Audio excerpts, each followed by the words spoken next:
అందరికీ నమస్కారం. ఈరోజు మనం వార్తల్లోని ముఖ్యాంశాలుగా చూసినట్లయితే, జమిలీ ఎన్నికలకు జై, కేంద్ర కేబినెట్ పచ్చజెండా, కోవింద్ కమిటీ నివేదికకు ఆమోదం, మా హయాంలోనే అమలు, ఏకాభిప్రాయ చర్చల తర్వాత బిల్లు, అశ్విని వైష్ణవ్. రబీ సీజన్లో ఎరువుల రాయితీకి 24,475 కోట్లు.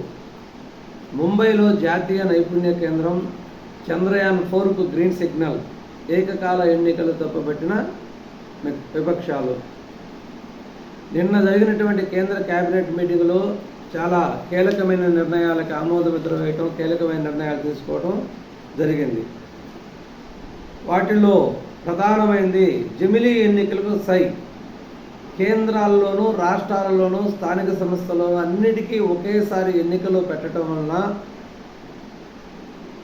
ప్రభుత్వానికి ఆర్థిక ఇబ్బందులు తొలగుతాయి. ఎందుకంటే ఆర్థికంగా విపరీతమైన ఖర్చులు వస్తున్నాయి ఇప్పుడు. ఎందుకంటే సంవత్సరం పొడవుగా ఏదో ఒకటి ఎన్నికలు జరుగుతూనే ఉంటాయి ఎక్కడికి దగ్గర.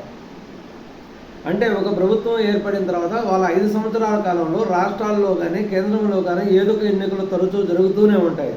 దీనివల్ల ఆర్థికంగా భారమే కాకుండా ప్రతిసారి ఎలక్షన్ కోడ్లు రావటం వల్ల అభివృద్ధి పనులకు ఆటంకం కలుగుతుంది. అంటే ఎమ్మెల్సీ ఎలక్షన్లని, రాజ్యసభ ఎలక్షన్లని, స్థానిక సంస్థల ఎలక్షన్లని, ఈ విధంగా ఏదో ఒకటి వస్తూనే ఉంటాయి.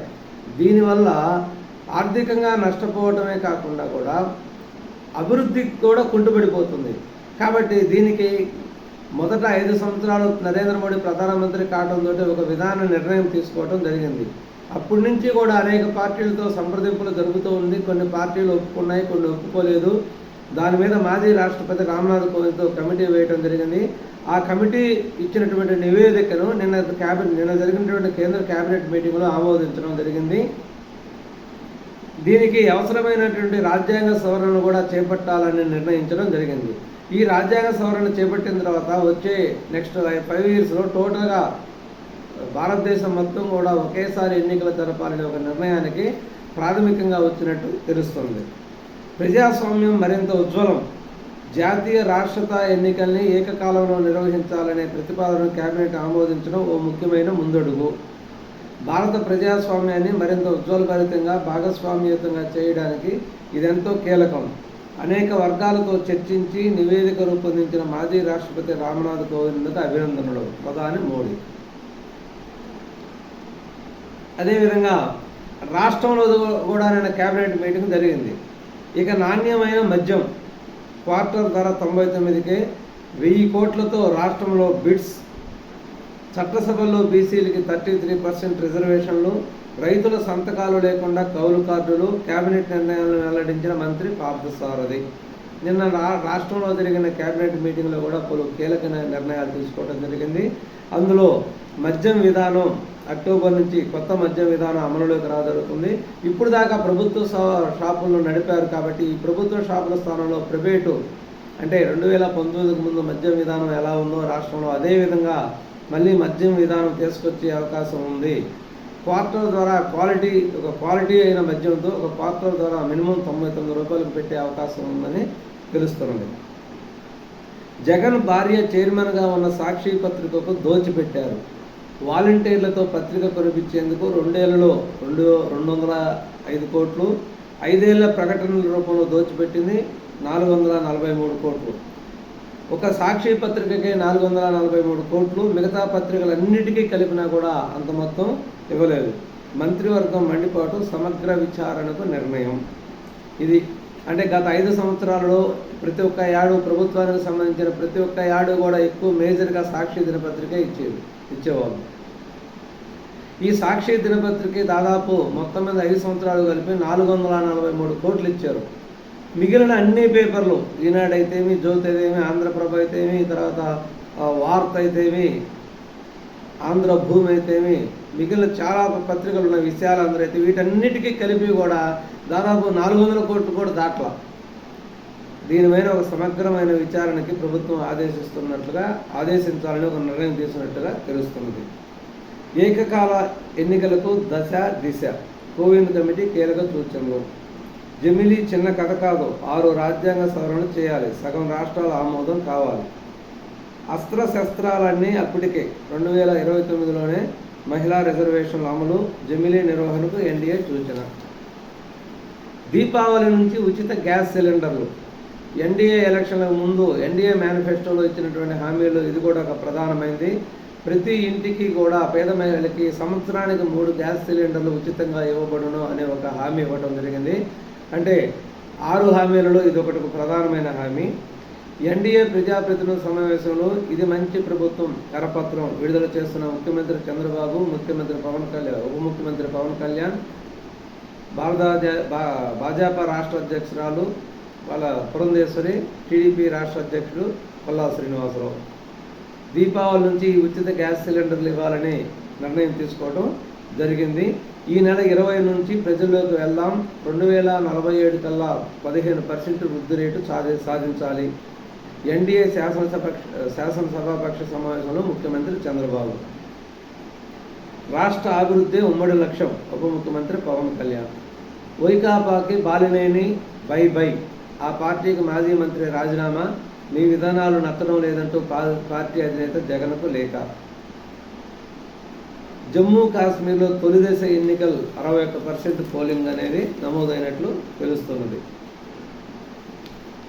అదేవిధంగా కొన్ని ముఖ్యమైన వార్తలు కానీ తీసుకున్నట్లయితే,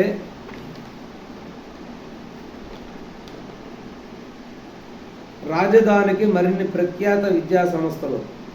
రాజధాని అమరావతిలో మరిన్ని ప్రఖ్యాత విద్యా సంస్థలను రప్పించేందుకు కృషి చేస్తున్నట్లు ముఖ్యమంత్రి చంద్రబాబు చెప్పారు. అమరావతిలో క్యాంపస్ ఏర్పాటుకు బిడ్స్ సుముఖంగా ఉందని, నేషనల్ లా యూనివర్సిటీ ఏర్పాటుకు బార్ కౌన్సిల్ ఆఫ్ ఇండియా ముందుకు వచ్చిందని ఆయన తెలిపారు. రాజధానిలో 10 ప్రఖ్యాత విద్యా సంస్థలు ఏర్పాటైతే సుమారు 1,00,000 మంది విద్యార్థులు అక్కడికి వస్తారని, అమరావతిలోని ఉపాధి అవకాశాలు పెరిగేందుకు అది దోహదం చేస్తుందని ఆయన పేర్కొన్నారు. రాజధానిలోని ఎస్ఆర్ఎం యూనివర్సిటీకి డీమ్డ్ టు బి యూనివర్సిటీ హోదా కల్పించేందుకు ఎన్ఓసి జారీ ప్రతిపాదనకు మంత్రివర్గం ఆమోదముద్ర వేసింది. ఒప్పందం ప్రకారం ఎస్ఆర్ఎం యూనివర్సిటీకి ఇవ్వాల్సిన మరో 100 ఎకరాలను కేటాయించేందుకు చర్యలు తీసుకోవాలని సీఎం పురపాలక శాఖ మంత్రి నారాయణకు సూచించారు. సూక్ష్మ చిన్న మధ్యతరహా పరిశ్రమలను ప్రోత్సహించేందుకు రాజధానిలో ఇండస్ట్రియల్ టెక్నాలజీ సెంటర్ ఏర్పాటుకు 100 ఎకరాలు కేటాయించాలని నిర్ణయించారు. రాజధాని ప్రాంతంలో ప్రధానంగా అనేక యూనివర్సిటీలు ఏర్పరచడం ఏమవుతుందంటే, మన రాష్ట్ర విద్యార్థులు కాకుండా ఇతర రాష్ట్ర విద్యార్థులు కూడా ఇక్కడ వచ్చి చదివేటట్లు అటువంటి వసతి సౌకర్యాలు ఏర్పరచాలి.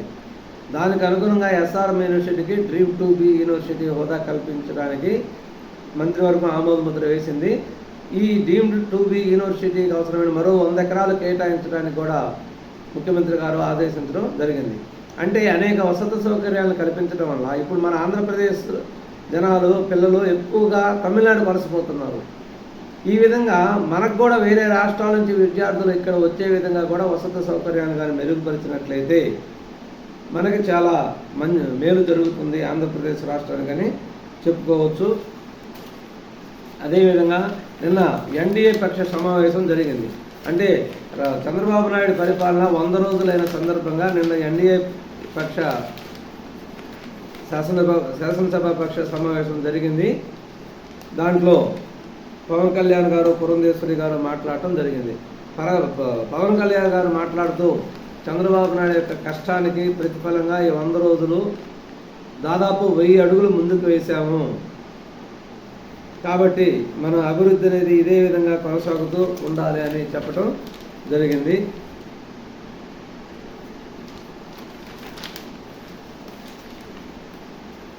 శ్రీవారి బ్రహ్మోత్సవాలు, ప్రత్యేక దర్శనాలు, ఆర్జిత సేవలు రద్దు. పూరీలో రహస్య గదుల శోధన, లేజర్ స్కానింగ్తో ప్రాథమిక పరిశీలన. అదేవిధంగా ఎందుకంటే ఈ 100 రోజులు చంద్రబాబు నాయుడు గారి పరిపాలనలో సాధించిన విజయాలు అనేకం. ఈ 100 రోజుల పరిపాలన గురించి మనం ప్రత్యేకంగా ఒక వీడియో మనం తర్వాత చేద్దాం. కాదంబరి జత్వానీ అరెస్టులో సీఎంఓలోని ఆ ఇద్దరు, సకల శాఖ మంత్రి, ముఖ్య ఐఏఎస్ అధికారి కీలక పాత్ర. వారి సమక్షంలోనే కాంతిరామ్ విశాలగుండేలకు పిఎస్ఆర్ ఆదేశాలు. కుక్కల విద్యాసాగర్తోనూ సీఎంఓలో మంతనాలు. కుట్రకు వ్యూహరచన ఇక్కడే. 3 ఐపీఎస్లతో పాటు సీఎంఓలోని 2 నిందితులుగా చేర్చే అవకాశం. ఐఫోన్లు ఆధారాలు చెరిపేందుకు విఫల యత్నం, ఫోరెన్సిక్ ల్యాబ్ కంటే ముందు అక్రమంగా నిఘా కార్యాలయానికి తరలింపు, కాదంబరి జత్వాని కేసులో వెలుగులోకి వస్తున్న సీతారామాంజనేయులు లీలలు. ఇది అనవసరంగా నెత్తి వేసుకొని అనేక ఇరకాటంలో పడింది గత ప్రభుత్వం. ఒక నాన్సెన్స్ కేసు, మనకు అనవసరమైన కేసు, అనవసరమైన కేసుని నెత్తి మీద పెట్టుకొని జగన్మోహన్ రెడ్డి గారి ప్రభుత్వం అనేక ఐపీఎస్ అధికారులని, ఐఏఎస్ అధికారులని దీంట్లో ఇరికించింది. దీనికి తగ్గ ప్రతిఫలం అనుభవించాల్సి వస్తుంది, తప్పదు. గత ప్రభుత్వ పెద్దలు కూడా దీంట్లో ఇరుక్కునే అవకాశం ఉంది. ఇది ఈరోజు ఈనాడు దినపత్రికలోని ప్రధాన ముఖ్యమైన విషయాలు. మరొక ముఖ్యమైన విషయాలతో మళ్ళీ కలుద్దాం. అంటే 100 రోజుల పరిపాలన సందర్భంగా నిన్న జరిగిన ఎన్డీఏ సమావేశం ఆహ్లాదకరంగా జరిగింది. 100 రోజులు సాధించిన విజయాల గురించి కూడా చెప్పుకోవడం జరిగింది. పవన్ కళ్యాణ్ మాట్లాడుతూ 100 రోజుల్లో 1000 అడుగులు ముందుకేసాం. చంద్రబాబు నాయుడు గారి యొక్క కష్టానికి నేను ఆశ్చర్యానికి గురవుతున్నాను. ఇంత వయసులో కూడా ఈ విధంగా కష్టపడుతున్నానంటే అతనికి మనం ధన్యవాదాలు చెప్పాలని పవన్ కళ్యాణ్ గారు, పురంధేశ్వరి గారు మాట్లాడటం జరిగింది. ఈ 100 రోజుల పరిపాలన గురించి మనం సపరేట్ ఒక వీడియో చేసుకుందాం. ధన్యవాదాలు.